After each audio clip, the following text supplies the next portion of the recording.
Assalamualaikum warahmatullahi wabarakatuh. Kami dari kelompok 1 kelas IKMJ tahun 2020 hendak mempresentasikan salah satu materi dari mata kuliah Agama Islam 2, yaitu upaya promosi kesehatan dalam perspektif Islam. Selanjutnya, saya akan memperkenalkan beberapa anggota dari kelompok 1. Yang pertama ada Muhammad Nur Azim Ridho Purnomo dengan NIM belakang 211. Selanjutnya ada Akbar Gibran dengan NIM belakang 197. Selanjutnya ada Rahma Karida dengan NIM belakang 198. Lalu ada Elva Reta Mutiara Pribadi dengan NIM belakang 203. Lalu ada saya sendiri, Rosa Aziza dengan NIM belakang 230.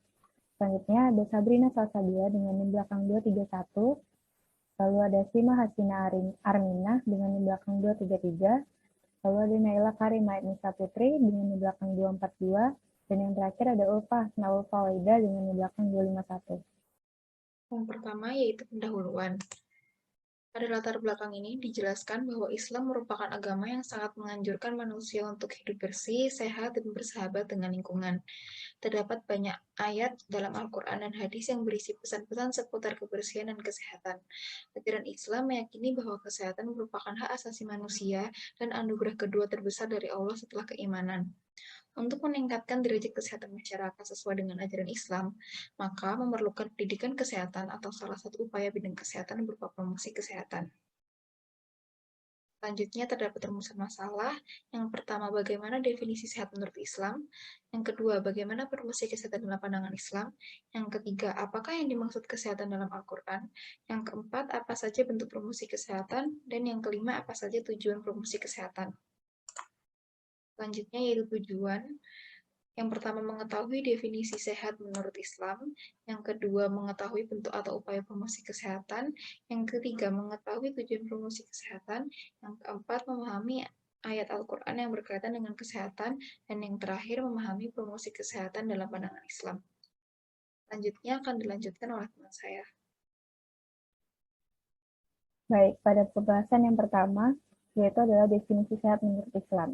Nah, kata sehat merupakan Indonesia dari bahasa Arab, yaitu asihah, yang berarti sembuh. Sehat, selamat dari telah, nyata, benar, dan sesuai dengan kenyataan. Kata sehat dapat diartikan juga dalam keadaan baik segenap badan serta bagian-bagiannya, atau bebas dari sakit, yang artinya waras. Lalu juga mendatangkan kebaikan pada badan, sembuh dari sakit.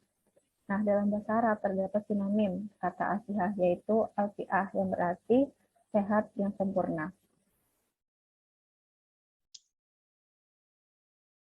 Oke, selanjutnya ada kesehatan dalam Al-Quran maupun hadis. Bagi yang pertama itu ada surat Al-Baqarah ayat 195 yang bunyinya Bismillahirrahmanirrahim. Wa anfiqu fi sabilillahi wa la tu'u bi aydikum ila tahluka. Wa ahsinu innallaha yuhibbul muhsinin.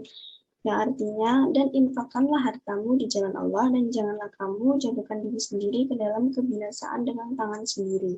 Dan berbuat baiklah, sungguh Allah menyukai orang-orang yang berbuat baik. Nah, dalam surat Al-Baqarah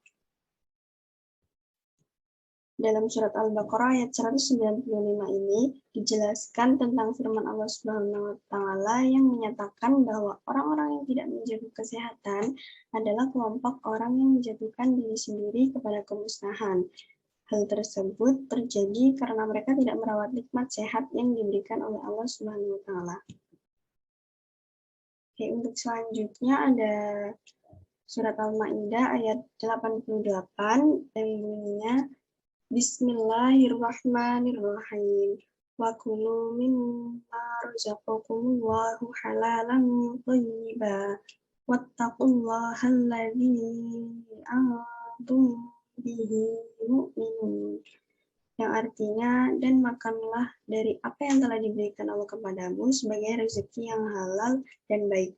Dan bertakwalah kepada Allah yang kamu beriman kepadanya. Nah, maksud dari surat Al-Maidah ayat 88 ini adalah makanlah dari rezeki Allah yang telah diberikan kepada kalian dengan cara memperolehnya yang halal, bukan dengan cara mencuri, merampas, dan cara-cara lain yang tidak benar. serta makanan tersebut juga harus thayyib atau baik yang tidak mengandung kotoran maupun penyakit. Oleh karena itu, dikecualikan dalam hal ini hewan-hewan yang menjijikan dari jenis binatang buas dan lainnya. Sehingga sebaiknya kita tidak hanya memakan sesuatu yang halal saja, tetapi juga baik kandungannya. Hal tersebut ditujukan agar makanan yang dimakan tersebut tidak membawa dampak buruk bagi kesehatan kita.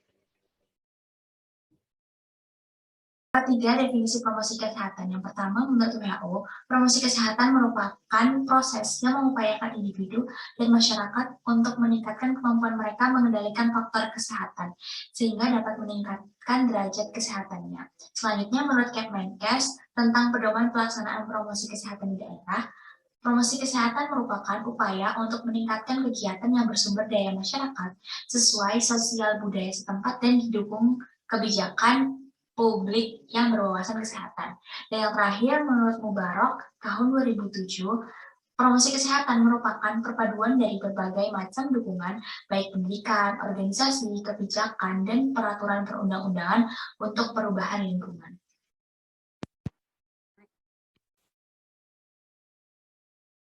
Oke, bentuk upaya promosi kesehatan. Pada saat ini terdapat beberapa materi promosi kesehatan yang tengah giat disosialisasikan. Kegiatan promosi kesehatan masyarakat dapat diwujudkan dalam berbagai bentuk. Salah satunya, melakukan aktivitas fisik telah menjadi bagian dari banyak kampanye kesehatan dari pemerintah, seperti gerakan masyarakat hidup sehat dan perilaku hidup bersih dan sehat. Kedua gerakan tersebut memasukkan poin melakukan aktivitas fisik dalam bentuk kegiatan olahraga maupun kegiatan kerja yang melibatkan aktivitas fisik. Serta berbagai macam konsep promosi kesehatan lainnya seperti menerapkan perilaku hidup bersih dan sehat, cuci tangan pakai sabun, mengkonsumsi makanan sehat seperti buah dan sayur, dan lain sebagainya. Selain itu, berbagai macam bentuk promosi kesehatan juga diterapkan di tempat-tempat seperti tempat sekolah. Salah satu contoh promosi kesehatannya adalah adanya program yang menggerakkan siswanya untuk melakukan donor darah. Nah, promosi tersebut dilakukan dengan tujuan untuk menciptakan lingkungan sekolah yang sehat, bersih dan nyaman, mampu meningkatkan pendidikan di sekolah, menciptakan pelayanan kesehatan di sekolah, dan lain sebagainya. Dan seperti ada di tempat kerja juga, promosi kesehatan yang dilakukan adalah ya tidak merokok di tempat kerja, membeli dan mengkonsumsi makanan di tempat kerja, melakukan olahraga secara teratur atau aktivitas fisik, dan lain sebagainya.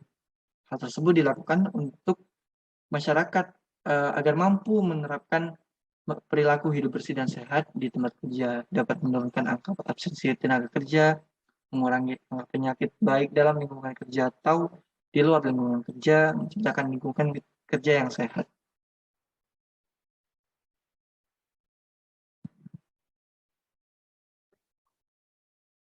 Promosi kesehatan dalam pandangan Islam.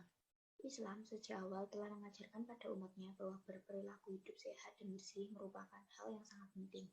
Oleh sebab itu, diperlukan suatu upaya promosi kesehatan dalam rangka peningkatan derajat kesehatan masyarakat, khususnya masyarakat Muslim. Salah satu metode promosi kesehatan dalam Islam adalah penyampaian ajakan hidup sehat melalui dakwah yang dilakukan oleh para mubalik. Promosi kesehatan bukan hanya sekedar pendidikan atau penyuluhan kesehatan saja, tetapi juga merupakan suatu proses pemberdayaan masyarakat untuk memelihara, meningkatkan, dan melindungi kesehatannya. Berikut adalah tuntunan kesehatan yang terdapat dalam Al-Quran dan Hadis dalam upaya menjaga dan meningkatkan kesehatan yang dianjurkan oleh Islam. Yang pertama ada personal hygiene and sanitation, kesehatan perorangan dan kesehatan lingkungan, yang meliputi kebersihan badan, tangan, gigi, kuku, dan rambut. Yang kedua ada epidemiologi atau preventif penyakit menular melalui karantina. Preventif kesehatan tidak memasuki suatu daerah yang terjangkit wabah, mencuci tangan sebelum mengunjungi orang sakit dan sesudahnya, berobat ke dokter dan mengikuti semua petunjuk preventif dan terapinya. Yang ketiga ada nutrition atau kesehatan makanan. Islam berbicara makanan yang hendak dimakan selalu menekankan kepada makanan yang memiliki salah satu dari sifat halal dan thayyib. Yang keempat adalah menu makanan yang berfaedah terhadap kesehatan jasmani, seperti tumbuh-tumbuhan, daging binatang, daging darat, daging binatang laut, segala sesuatu yang dihasilkan dari daging, madu, kurma, susu, dan semua yang bergizi. Dan yang terakhir adalah tata makanan. Islam melarang berlebih-lebihan dalam hal makanan. Terdapat pada Quran surat Al-A'raf. Makan bukan karena lapar hingga kekenyangan. Diet ketika sakit, memerintahkan puasa agar usus dan perut besarnya dapat beristirahat dan tidak berbuka berlebih-lebihan atau melampaui batas.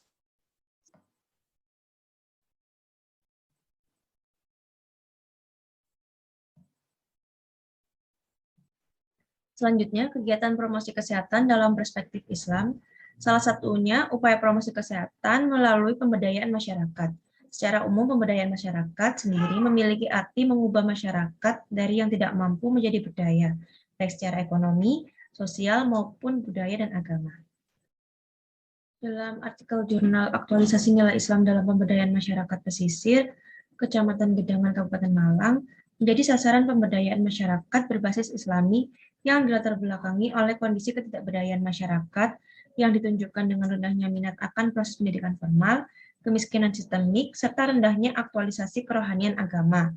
Dengan latar belakang tersebut, maka dapat dilakukan program pemberdayaan masyarakat berupa 19 pos daya atau pos pemberdayaan yang berbasis masjid yang dipusatkan di Pos Daya Harapan Masjid Al-Azhar, Bajul Mati. Dengan program tersebut, masyarakat pesisir pantai optimis dalam mendayagunakan segala potensi lokal untuk menuju perubahan yang konstruktif dan inspiratif. Dari contoh kegiatan tersebut, kita dapat melihat perspektif Islam melalui prinsip Islam dalam pemberdayaan masyarakat. Pada Matra Rohani, menurut Kardawi 2003, Islam memiliki keistimewaan dalam bidang akidah dan juga keunggulan dalam ajaran akhlak dan perilaku. Seperti yang dijelaskan pada Quran Surat Ar-Rod, yakni manusia harus bisa melaksanakan akhlak rabbaniyah dan akhlak insaniyah. Selanjutnya, prinsip Islam dalam pemberdayaan masyarakat pada matra intelektual. Selain sisi rohani, pemberdayaan masyarakat juga harus menekankan intelektual. Hal tersebut ditunjukkan untuk memberikan suatu pola kebiasaan yang baik dimulai dari usia dini dalam kegiatan proses belajar. Selanjutnya, yang ketiga yaitu prinsip Islam dalam pemberdayaan masyarakat pada matra ekonomi. Dalam pelaksanaan program Pos Daya Harapan Mandiri yang didasarkan pada potensi lokal, muncul gagasan untuk melakukan kewirausahaan yang melibatkan seluruh masyarakat Bajul Mati sebagai anggotanya.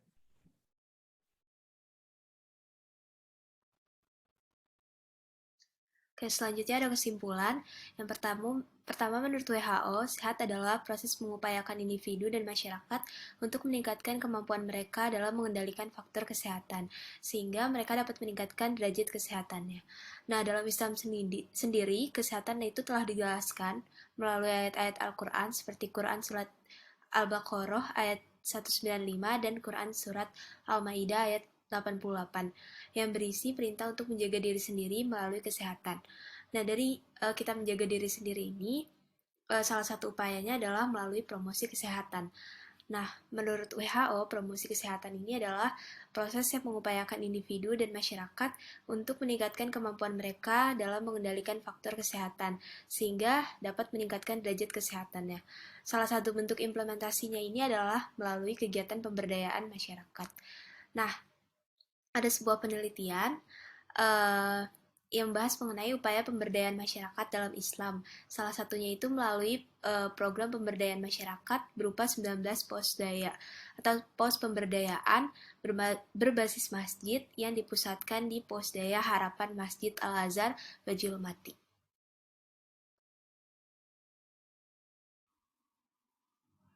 Selanjutnya ada saran. Yang pertama adalah sebagai umat Islam, hendaknya kita selalu menjaga diri kita melalui dengan kita menjaga kesehatan, baik secara jasmani maupun rohaninya. Yang kedua adalah kegiatan promosi kesehatan ini harus terus digalakkan di masyarakat. Salah satunya adalah dengan cara melalui pemberdayaan masyarakat dalam matra rohani, intelektual, maupun ekonomi.